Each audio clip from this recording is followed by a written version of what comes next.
Hi everyone, and welcome to this interview. I'm your host, Sunny Gigi, and it's my pleasure to introduce our special guest. Today we have Moshe. He was born in Russia and moved to the US when he was 4, where he mainly grew up around Italians. One day he gets a really bad sunburn, forcing him to stay home, where he discovers Rabbi Reuven through a YouTube ad that catches his attention. Then his journey leads him to finding HaShem and his wife.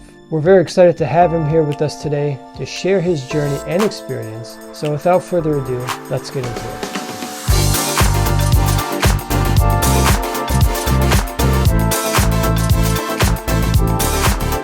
Moshe, can you tell us a little bit about yourself? What was it like for you growing up, your family, life in general?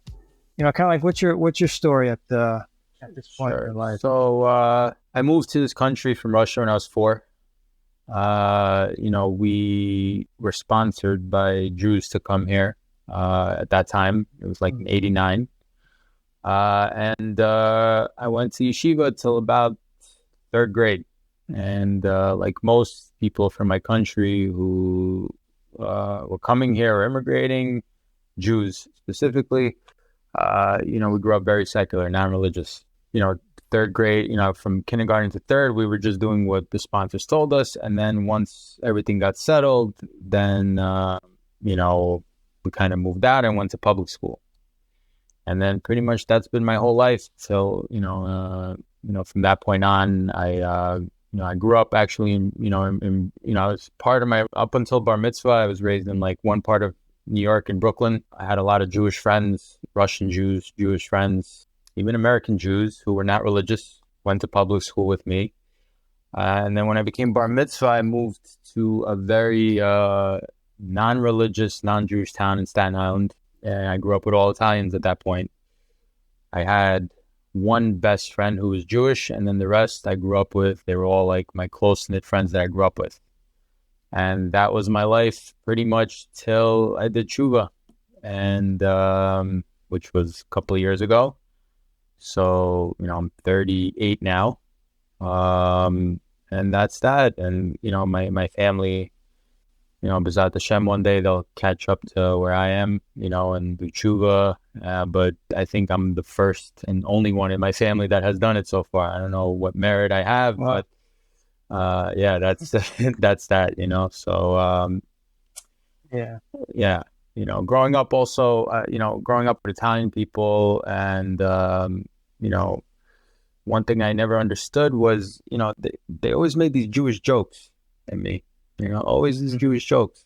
And I never understood it. I was like, I'm not rich. Like, they keep making fun of me, like we got all the money. And I'm like, I wasn't like rich, we were like middle class, and it never hit me until, like when I started doing tshuva, then you start making sense of things. Like, you start seeing Hashem's hand in everything. Like, you're not meant to be here. You're not meant to be here, But that's, that was, something else. But that was like it's growing up for me. Hashem was just never in our life like that. I always heard Baruch Hashem, but I always, I guess, saw Hashem as just there to answer prayers. That's it. Like, okay, so I just, ask anything I want, if I need anything, but that was the depth of my knowledge. Even after yeshiva, that was, till 3rd grade, what do you know? Okay, so you came here from Russia when you were 3, right? And then... No. When I came here, when I was 4, I went to yeshiva till 3rd grade. So how did you get into yeshiva if your parents... So Jews from Russia at the time, they were getting sponsored. That was one of the only ways to move to America. So we had to go through channels. So we went to Italy, and then from Italy, while we're waiting for everything, we got set up by, wealthy families. They started, paying. And then as long as we were going, our parents were sending us to yeshiva when we got here, they set us up, and that was it. And then until, 3rd grade, I think, when our families finally got like, citizenship and whatnot, then, I was actually, at the time, I was very happy to leave the yeshiva. I couldn't stand it, but it was very mixed. It was also boys and girls yeshiva, but I guess it was 3rd grade, so I don't know. I don't remember what age limit it was, but I couldn't take it. I didn't understand. Every time I didn't come with a yarmulke, like I got kicked out of class. So I was like, I just purposely stopped coming with a yarmulke. I was like, all right, I don't get to hang in class. I just, hang out in the hall. But yeah, that's all right. At what point did you come across the organization or the rabbi? So that was in 2020. 2020, like in the summer of when Corona hit pretty much. It was 2020, a couple of years ago. I actually, everything was going great. I can't say anything was bad. I just one day I got a really bad sunburn, and really bad, and I couldn't move, so I stayed home. And at the time, the political tension and the Corona and all this stuff was very loud, and it sunk into me. So I started talking to HaShem, praying for the country, the world, and whatever. Now, the one thing I forgot to mention, I grew up with Italians, but one of my close friends who is not Jewish, his parents were born again Christians. And they tried to convert me since I was 13 years old. Now, they were amazing people, but for some reason, since I met them, welcoming, open doors, they're great people, but somehow they always wanted to put their person into my life. Every time I went into the house, it was always brought to the table. And I guess that maybe, Baruch Hashem, that always resonated with me. Okay, is this true? Is this true? Always to question, what's the truth? But never really pursued it up until a couple of years ago when, I trapped and I started getting worried. You got talk of communism, and then I started researching. I said, I need to know the truth. And I guess I couldn't move the house because literally my whole body was covered in sunburn. And I just started looking. And the one thing that they kept bringing up to me, I think recently, was Isaiah 53. And I was like, what is this? And I looked. That's the popular one. And I was like, okay, I got to see what this is about. And I read it and I was like, well, it does kind of sound like it. But I said, okay, now I need to know what's good. I need to know what this is about. So I came across another Rav, and he was my stepping stone to really, find it. And he disproved Christianity for me in 1 second. Now, once you disprove it, now you need to know, okay, so if that's wrong, then what about mine? So then that's when I started digging. And I started learning more about Judaism through one person I will not mention. He's a heretic. And something he said, I don't know, I guess my neshama didn't like something he said. Something that just didn't sit with me, but I brushed it off because whatever, his stuff was interesting. But he said something about, which it was, there's no punishment. And I was like, something for a brief moment said, I think that's false. But I brushed it off, and then I kept watching, and then all of a sudden I see an advertisement of Rabbi Yaron, HaShem took back his millions. I was like, what is this? And I was just about to say skip, because I see it's an ad for an hour. I was like, I'm going to watch this. I'm just it. And then something just said, you know what, just watch it. And I left it, and then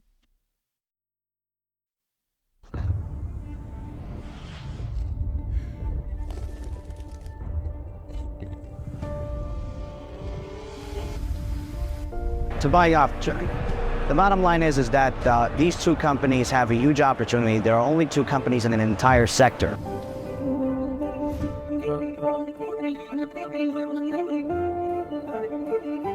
My story doesn't start with religion. My story doesn't start with the truth.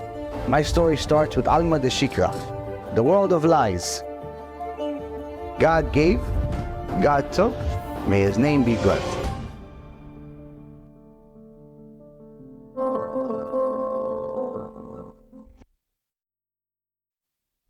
that's it. I got hooked. That was the first movie I watched, and I was like, I was like, what? who is this person? And I looked him up, and all of a sudden I see all these movies, and I was like, what? Look at these guys, like everything I want to know. Like everything I want to know. He's titled that. And then the one movie that really pushed me over the edge was the Pirkei Avot, Gehenna. That one made me do like tshuva beyond limit. Like I started crying, and that started making me do tshuva. And then all of a sudden I got hooked on everything. And every time I watched one lecture enough, I just started crying and just feeling so ashamed of my life. And I remember like it was yesterday. Sometimes I still miss those days. Like I miss those tears because, you know, you use it all. Like you just, I don't know, like I can't explain it. But Rabbi Yaron was the key to everything. Like Kadosh Baruch Hu is, you know, David says that, you know, he saved me from the pit of destruction. Like he saved me, and he sent him to like literally pull me out where I was. And Baruch HaShem, I owe him everything, my devotion. Like I owe a Kadosh Baruch Hu everything, I owe his vessel everything too. So a little bit of sunburn got you basically to tshuva. And it's funny because that day that I got sunburned, I got into an accident right before going to the beach. Like a Kadosh Baruch Hu was like saying, "You're not going," you know. I was very into like fitness, so I was all about like, you know, beach bod.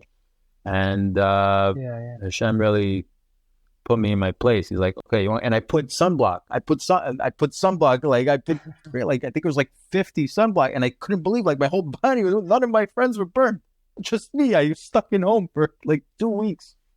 Wow. And once I pressed play on him, I couldn't stop. I was just that's all I could do is like keep learning. I just wanted the truth, and it just kept coming, you know. And he he totally flipped my whole life upside down. You got a little bit of sunburn. You got a little small, tiny feeling of what again feels like. And pretty much.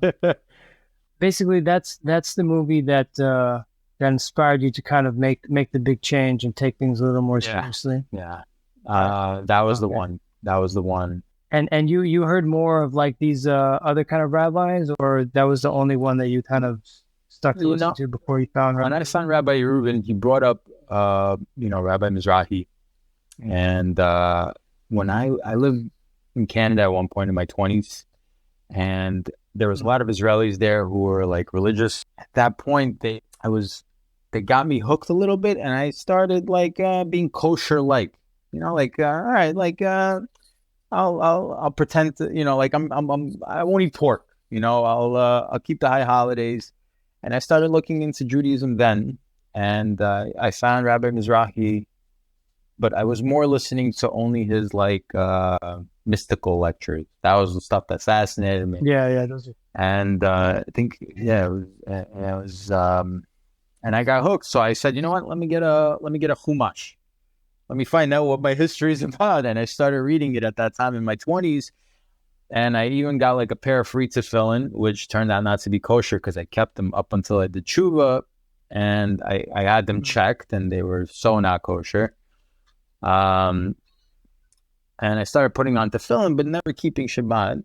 And but I got the Chumash, and I started reading. And I started reading. And there was at one point on my own that I got to the part about Onan and his brother dying from wasting seed. And I was like, I read the comment because I was reading the thing, and I was reading the commentary from the Stone edition. I was like, what?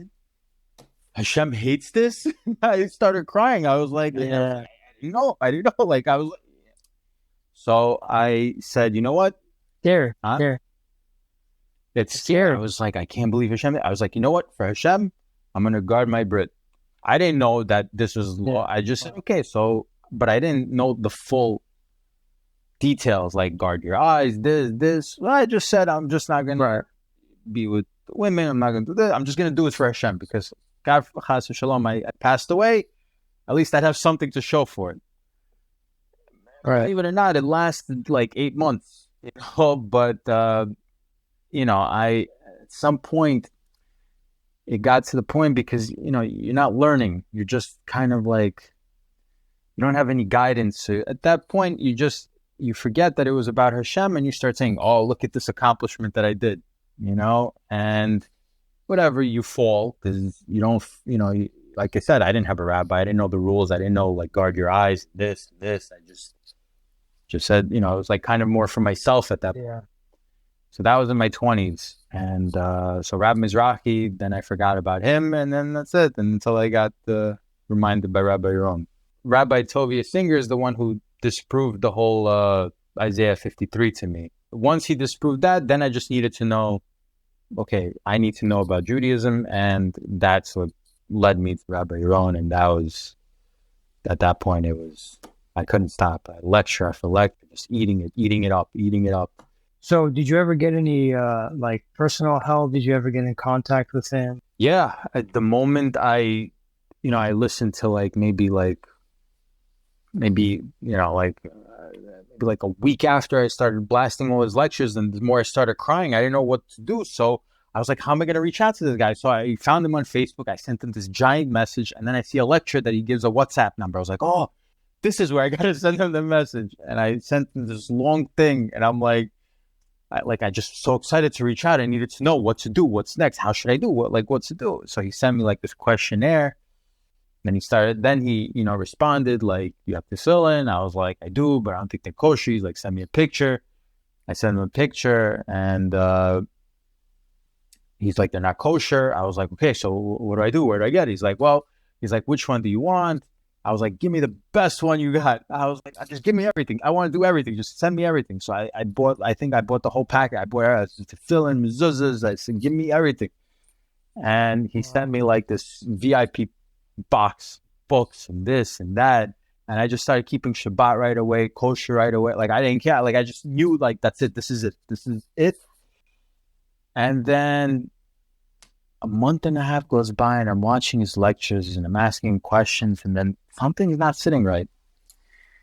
And I'm watching his lecture, and all of a sudden I hear him say, what are you, 35, 36, and you're not married? What are you waiting for? And I'm like, that's it. I think I have to get married. So I heard him say that he's, he doesn't like matchmaking because it's problems. So I reached out to him. I said, I know you're not big onto matchmaking, but I think I need to get married. I don't know how this works, but if you know, he's like, you I've been talking to for a bit. I can see you're consistent. And I gave I'm not bragging, but I did a heshbon. I said for 35, 36 years, I didn't give a penny, not a penny.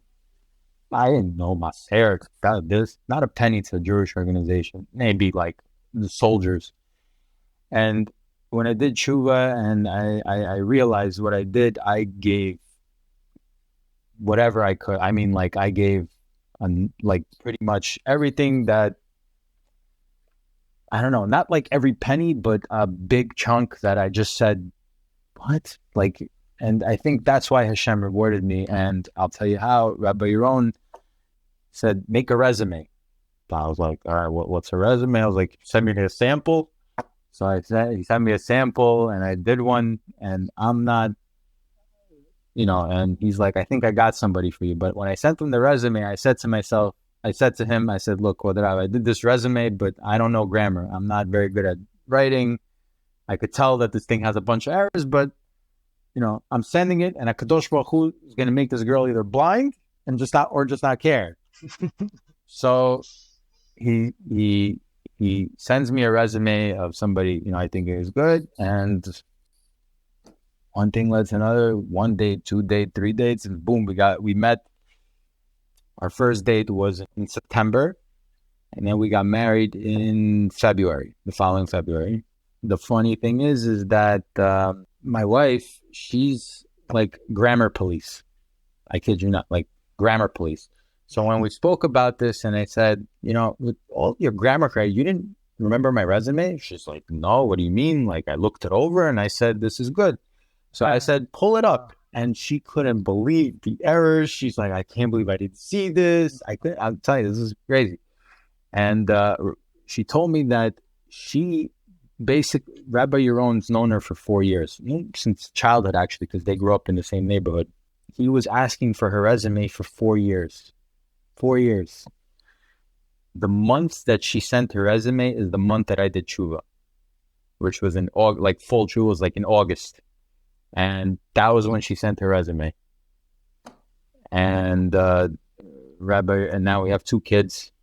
I say like HaShem put me on the accelerated program, like, but it was like I gave up everything. Friends, I was very. You took the sacrifice. I took full leap ahead. I gave up friends. I gave up family. Not like I gave them up, like family. My parents are always still around, but I was very big in Netflix. Like I loved watching TV. I couldn't fall asleep without it. I couldn't do it. Like I came home, I had to turn it on. It was either gym, work, and then TV. If I didn't go out to clubs or whatever, and I gave it all up. No more. I don't think I remember the last time I watched a movie, but he put me on the accelerator program along with Rabbi Yaron, and Baruch Hashem, I'm very happy with my life now. My wife, HaShem gave me so much. I just blown away. Like I was at the point where I was like, am I ever going to get married? Maybe I'm not meant to be married. Maybe I'm not meant to have kids. I was not very fulfilled. I was not very happy. Like, I felt like I was always a quitter. I quit everything. Like, never really pulled through. But like right around the time I did tshuva, everything was going great. I was about to open up a business, and this and that. And, I was happy. Or at least I thought I was happy. I didn't know what a blessing was until I did tshuva. Like, I did not think this was possible. I did not think I could give any of this up cold turkey. My life growing up was family, friends, those who I was loyal to. That's it. The kids I grew up with, I didn't really have a big circle of friends, but I had my close circle of friends and my family, and that's it. That's all I cared about. And to give them up because you can't bring those stuff with you. You just can't do it. You can't do it on this journey. So me giving that up, I think HaShem said, you deserve the accelerator program. And just had our second kid, Baruch Hashem. And thank you for that. So that's that, yeah. So I got a big help from Rabbi, a big help. It's incredible. So this happened relatively fast. Yeah. So like you said, that's pretty express. Yeah, in less than 3 years, they pretty much built the whole family. I mean, HaShem helped me build the whole family.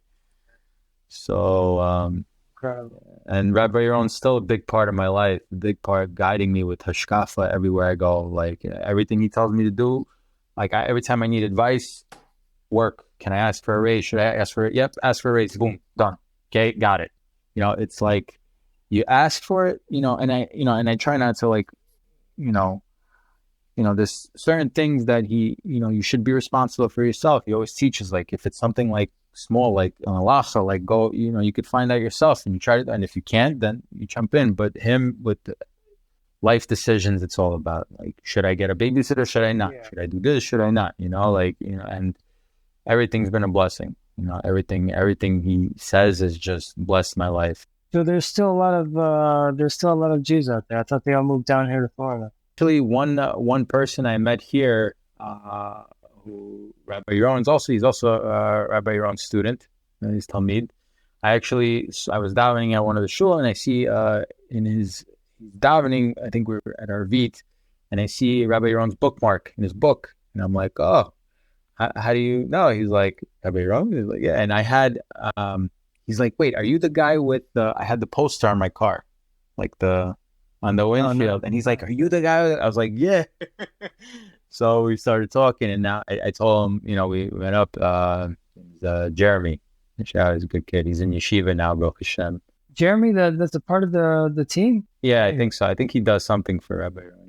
Yeah. Wow, small world. Yeah. So, wow. Yeah, and then I told Rabbi Yaron, he's like, yeah, he's a good kid. Like, so we were havrutas for a little bit. And then I nice. went to yeshiva, and I actually went to yeshiva too for a month after I did tshuva, which I forgot to mention. And I asked Rabbi Yaron if I should, because he actually sent me to Rabbi Mizrahi's lecture. And he said, talk to them. Rabbi Reuven saying to Rabbi? Yeah, to one of his lectures. He's like, there's a lot of good people there. And I went there, and I said to Rabbi Mizrahi, he's like, you ever thought about going to yeshiva? I was like, me, I'm 36. He's like, yeah, like a month or two, just to brush up. And I went. He gave me the yeshiva in Monsey. Amazing place. Which place is it? Torah David. It's in Monsey. It's a big Baal Tshuva yeshiva, like not just Baal Tshuva, but like honor, everything. Everybody's there. Like it was a great place. It was amazing place. The guy in charge there, Simon, very close friends with Rabbi Mizrahi, so it's a good place. The one thing, I'm sorry, one more thing. The one thing, the moment I knew that Rabbi Yaron was my rabbi, when I was in yeshiva, I fell in love. Like I loved it, like but I already met my future wife, and I was like, I don't know what I should do. Like, now they're telling me to, I was kind of battling with like this thing inside. I was like, because they're telling me like I should stay, grow, at the yeshiva. But I was like, what do you mean? I have this girl, I have my job, this and that. And she's got a career here too. But not like I knew I was going to marry her, but, things are going well. And, we were talking every day in the yeshiva. I think it was in October I went for a month. So we already knew each other through September and October, and we were talking. And I was battling, and Rabbi Yaron just reaches out to me out of the blue, and he says, by the way, if they're asking you to stay and you're trying to decide if you should stay or go back to continue dating this girl, you go back and continue this girl. You're not going to get another shidduch like this. And I was like, how did he just know what I was just dealing with? And I said, okay, that's it, because I was battling. I was like, should I not? Should I? And I don't know. It was like out of the blue. And I said, this is my rock. That's it. Like, this is for me. This is HaShem sending him. Like, this is who I have to listen to. And that blew. And I still have all the text, everything saved on my WhatsApp. Like, where I was just like, I look back and I'm like, wow. So that's, I forgot to mention. What would you say that the hardest challenge throughout your journey was that you had to overcome? That's the hardest thing I had to overcome is the thing that's still the hardest. It's really letting go of your past, letting go of everything that you thought was truth. Friends, this, that, just have fun, like, because the one thing that stays with you is your memories. And, you try to kind of push those out. The more you learn, the more things in your subconscious kind of rise to the surface, because it just fills it and it rises to the top, like a well with like stuff at the bottom. You fill it with water, all that stuff, all that garbage comes up. And letting go of relationships that I built all my life, because either the Jewish best friend that I had, just not tagging along, and your close friends who are non-Jews, you just can't. The languages, the dirty languages they speak, you just can't be a part of that.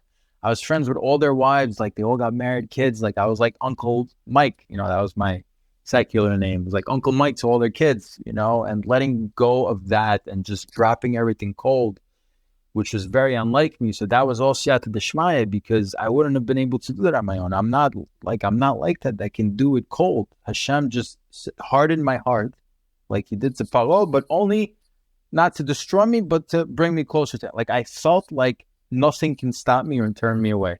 But after the siyata d'shmaya, as Rabbi Yaron teaches, goes away, because now you have to take those big steps.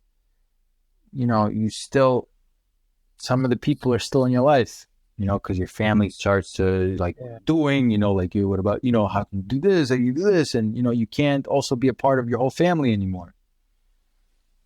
And those are the hard parts, because, eventually your heart softens. The more you learn, you still become soft. You still change, and you still start understanding like where your midot lies and how you be, and you start missing, and now you start caring, and now you start saying like, you just want them to wake up, and, you hope you don't have to go so far ahead that you leave everybody behind, and Yeah. That's the hardest part, especially if you see them all the time. Like I work with my best friend who is Jewish, who, I see him day in and day out. And every time I see him, the memories are there. The memories are just there. Right. Just everything we used to. And now we just go in and I just don't say a word. Because every word is a second. We used to talk about lunch. What are we going to have for lunch for 45 minutes? Mamash, like for 45. And I hear this every day at work. And I'm just like, what is going on? And I'm like, I remember Rabbi Yaron's lesson. You don't hate the person. You hate the sin. That's it. You understand. You were there. I don't hate them. I just hate that they're doing it. And, you try and give them DVDs and you text them, whatever, over and over. And you hope and you pray and, it's all you can do. And that's really the hardest part, was just letting it all go and seeing their faces that they can't believe that you just did this, But eventually, calls stopped coming, conversations stopped happening, and Hashem makes it easy, and then up and down the Yetzirah gets involved. That was really the hardest part. The easy part was keeping Shabbat. Obviously, the hard part is learning as well, but that's also, the challenge of it is keep learning, keep growing. But the hardest part of making the change was actually stripping off all those old clothes.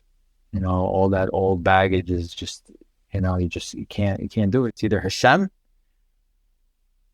You can't be half in, half out. There's none of that with HaKadosh Baruch Hu. Gave everything to you, and that's how you respond back. The goal is you want to mimic like him. He gives everything, life, breath, eyes to see your kids smile, ears to hear them laugh.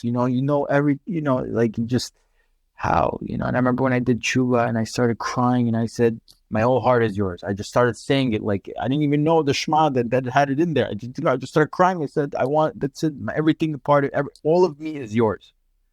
Just save me. And man, just recalling it, I just bring tears, like I'm about to cry. It's like the definition of someone doing tshuva. It's like perfect example. I don't know, perfect example or not, but I all have everything. I can't. How can you even choose anything but him? But what was it? But was there some type of something significant that happened that actually made it so important for you to want to change, that didn't want to live that life anymore? I wanted to pursue the truth. Yeah, as soon as I knew what HaKadosh Baruch Hu really did for us, it's like I felt ashamed. And I said, I have to throw all that I did in the garbage and give my life to you as best as I can. How could I think I knew God and treat him like, I'm just going to ask him for things when I need to, when I'm in trouble? Yeah. After everything he's given me, after the proofs, and because Rabbi Yaron also has the Torah and Science video, which I watched, and I said, this isn't that, like I just knew. HaShem, basically, I don't know, maybe this is what I think happened from the time when I was in Canada and I guarded, I read the Chumash and I, didn't waste seed. I was kind of like trying, when I read that, maybe he saved all my merit from that to get me here. And he says, because I fell off. But maybe he said, I'm going to take this, what he did here, even though it was all wrong, but he tried. He read the Chumash a little bit. He started learning and he fell off, but I'm not going to reward him for it. I'm going to save it at this point in his life. Give him another chance. That's what I think. I don't know. I'll know at 120, I guess, as we all will know every bit of our life. It seems logical. Usually when people take that sacrifice and they show Hashem that they're really for it, with tears, especially the gates of tears are always open. So actually, that was when I started crying. I think that was the what Rabbi Yaron said that sparked me to start crying out to Hashem.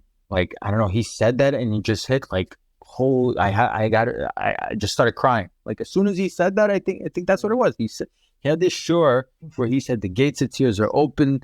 And I think he was talking something about King Solomon, Shalom Melech, something in that shore. And I wish I remember which one, but I just started crying, like, boom. As soon as he said it, that's it. Tears just would not stop, And then he said, and then I listened to another show, and he's like, you keep crying until you start feeling less and less bad about yourself. And that's what happened. I was going crying every day, and I thought I was broken. Something was broken with me, like a broken water pipe. And I reached out to him and I said, what is wrong with me? And he's like, it's normal, you know? And, you know, there's a lot of things that happen in the beginning of your tshuva that almost seem, you know, you don't understand it. Like, what is this feeling? Like, you feel almost euphoria, and then you feel this other thing. And I'm like, what is this? I don't understand. And then you watch a show and you're like, he just spoke up. This is exactly what I felt. How did he know? Like, this is like, how did he know? I couldn't explain it until he spoke about it. And I think it was in his Hashkafa shiur. I think episode 15 spoke a lot about where HaShem allows you, like, he will let you know that he's like right there, right next to you.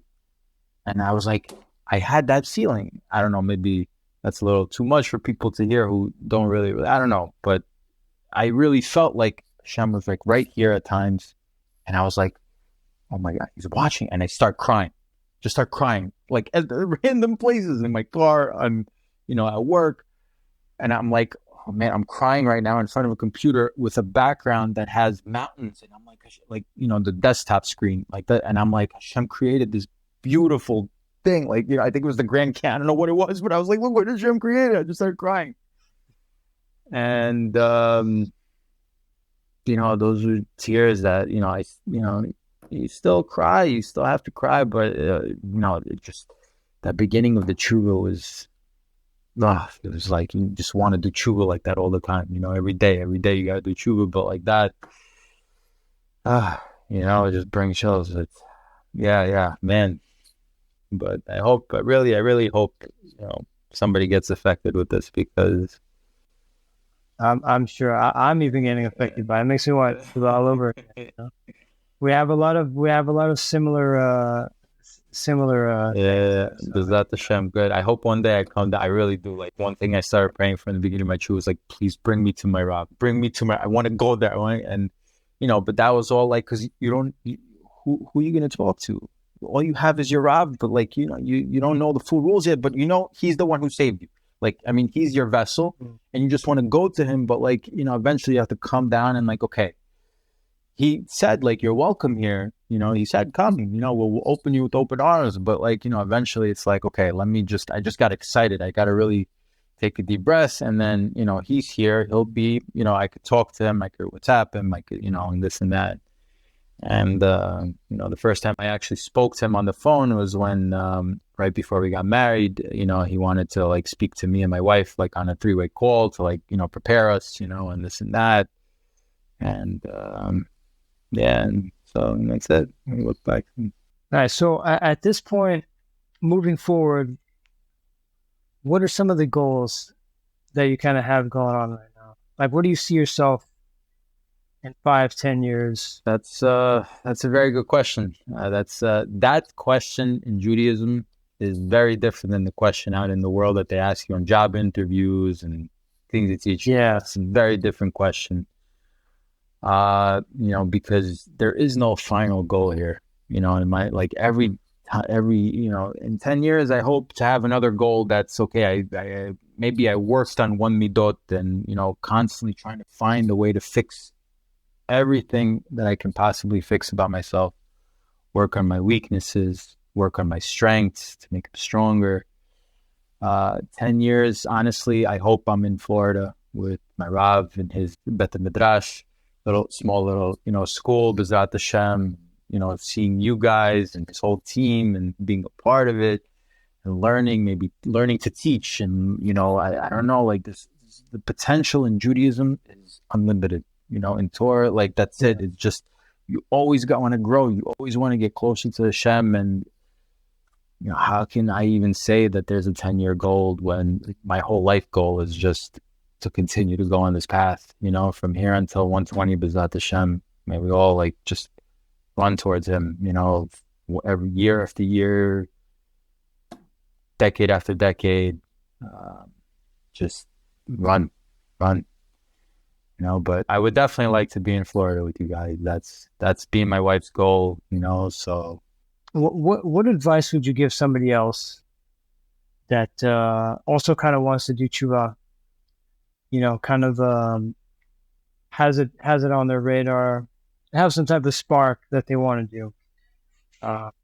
What would you advise them? What would you kind of like prepare them for, help them out? Sure. So this question I was really thinking about because, the message, you want to kind of see where you were and, what you would have told yourself if you didn't know what you knew, or you didn't have a rabbi. And, you want to, when you're doing tshuva, especially in the beginning, how do you know if you're heading the right way? If there's resistance. The more resistance, the more you know you're going the right path. Meaning, you want to start keeping Shabbat. So it's like, whoa, you want to keep Shabbat already? No, come on. So then you're heading the right way. You go for it, and there's going to be people who's going to say, what do you mean? How can you just drop and just stop keeping, start keeping Shabbat? And no, you go towards that resistance. Because to get to Hashem, after you've been apart for 35 years, you have to come back you expect resistance, people are not going to let, their grips go. The Yetzirah is not going to be like, all right, go. I don't care. Fine. I don't need you. I got millions of more. No, they want everybody away. So the more resistance, the more you're going the right way. The less resistance, that's when you maybe have to see, because, there's always has to be resistance. It just has to be. This is the way life is, ups and downs.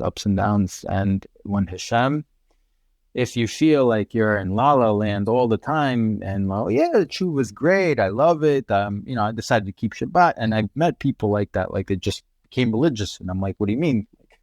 Out of my experience, there has to, no, what do you mean? Hashem loves, and I'm like, I try to give them, Rabbi Yaron, and it's like they go, and I guess it's better than nothing, because, and hopefully maybe they'll do because the way I've experienced people is I just, decided to start keeping Shabbat. It was great. And I was like, but, didn't you cry? You're ashamed for 35 years. I'm thinking in my head, but, it was easy for them, to keep Shabbat. It was easy for me, but it was not easy. I just knew that this is the truth, but all of a sudden people started coming to me what are you doing? How can you do this? And that's the resistance that that you're headed the right way. And, the more you learn, the more you start to realize. So if anybody's listening to this and they're thinking about it and now they're trying to keep Shabbat and people are talking them out of it, know that they're headed the right way if people are talking them out of it, and they should push past that, and if somebody's trying to stop them, that means they're headed the right way. It's like the example that they give where when the fish is swimming against the current, the Torah pretty much it seems like it sets us up where we have examples of rabbis that nothing, there's nothing new under the sun, right? So you have, for example, Rabbi Akiva, he only started learning about this when he was 40, so there's no excuse. He wasn't some genius that was born a genius. He learned at 40, he started. So it doesn't matter if you start doing tshuva 20, 30, 40, 50, 60. He did at 40. It's a good old age, and he became Rabbi Akiva. You have Rish Lakish, he was a gangster. It doesn't matter. Torah gives us no excuse, basically, to be able to,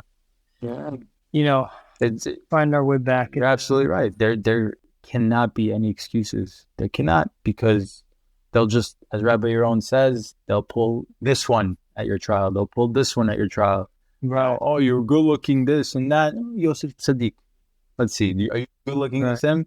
You're absolutely right. Rabbi Akiva at 40, it's in my head, I was thinking I'm 35, but the one example I did use, I was like, how am I going to leave my whole family, my friends? Because I knew that that's it. I have to do this. And I took Avraham Avinu, and he said he left his whole town where he grew up, his father, this, that. I was like, well, he did it, so I have to do it, and I did it. I dropped pretty much everything. Not that I'm comparing myself, God forbid, I'm like, Rabbi Yaron, like a speck of nothing. But I said he left his father and everything he grew up. I can do something close to it and just drop everything, and follow the truth. And like you said, there is no excuse. Gangsters, Rish Lakish, this, they're like exactly to tell you, like, they did it, you can do it. I did forget I wanted to bring this up, and I know that this is the resistance that I was talking about. This is not the final message. I'm sorry. This is one thing that I thought about, like, gives an example. When I was in yeshiva, I was also a smoker. And at that point, when I did tshuva, I was already vaping. Vaping is like candy, like smoking candy, And when I went to yeshiva, I was vaping, and I'm listening and I'm learning, and every time, like 10 minutes, I'm like, all right, I need to go vape. Go outside, go vape. And I'm like, yo, what the heck? This is my yetzirah. I have to get rid of it. So I'm walking around, and I break it on the floor, and I said, that's it, I'm done. And I stay in the lecture, and that day, this is the resistance. I start driving, I get a flat tire. I lose my AirPods, I get lost, my car breaks down. That day, it's like the yetzirah saying, oh, you think you're going to quit? I'm not going to make it easy for you. And just wanted to pick up a cigarette again. So I was like, I can't believe I broke. I just wanted to do it. But I hung tight just because I was sick of leaving the lectures or my learning just to go vape for a few seconds. And ever since then, I quit. I haven't smoked, picked up a cigarette, anything like that. And that's the resistance. That's when like, you're headed that right way. If anybody who sees this, who hasn't even thought about tshuva, but if you see one of these USBs, pick it up ASAP. That's it. You want to pick up any of Rabbi Yaron's materials. If you're an English speaker, you want to YouTube him. You want to, if you have any glimpse of wanting to know the truth about HaShem, Judaism, and who you are and who you were and where we come from, do it. Pin-size hole is all you need, and HaShem will fill it. And that's what I get. That's what I did. Pin-size hole. And HaShem said, I'll take care of the rest. And that's what he will do. So you pick up a DVD and, you're going to learn stuff. It's not just like, it said you got to be, machmir about everything, strict about everything. No, learn, it'll change your life for the better. Even just listening to it, it'll change your life. Even if you don't become religious in a day, but it'll change your life. Moshe, thank you very much for taking the time. Thank you. Sharing your story. Thank you for... HaShem is going to help. Thank you for doing this, Sonny. You don't know what this did to me. Like, I got such shizuk doing... I didn't know what to expect. I was a little nervous, but I guess everybody wants to tell their side of the story. And you just gave them a voice, and you're amazing, Sonny. Thank you. I hope you keep this going, and I hope more people do this. And this is amazing. I'm just a small vessel in the organization, and I'm just trying to help. That's what we do here. Again, thank you. You helped us out a lot. There's HaShem that's going to help more people do tshuva, and you're definitely a pure vessel, a very good example of what a tshuva story is, and it's very entertaining. It's very interesting. I didn't even want to ask any questions. It's just tough. I was wondering. I was like, oh man, maybe I'm talking too much. I don't know, because I don't know. Like, once you start praising HaShem and all the good, like, you just can't stop. You just, but. You were amazing. You were very patient. I hope you keep doing this or whatever. I don't know. Do a podcast show. I'll come on as guest. It's good hizuk. It's very good. I not expect to experience what I'm experiencing now. No, I appreciate it. I appreciate it very much. You have a lot of pray for whatever you want now, because right now you have a lot of gates open for you in Shabbat. Thank you. Whatever you're looking for, pray for it now. As soon as we will do. Don't do anything else. Well. I'll go right into it. Probably. All right. Thank you very much. So be blessed.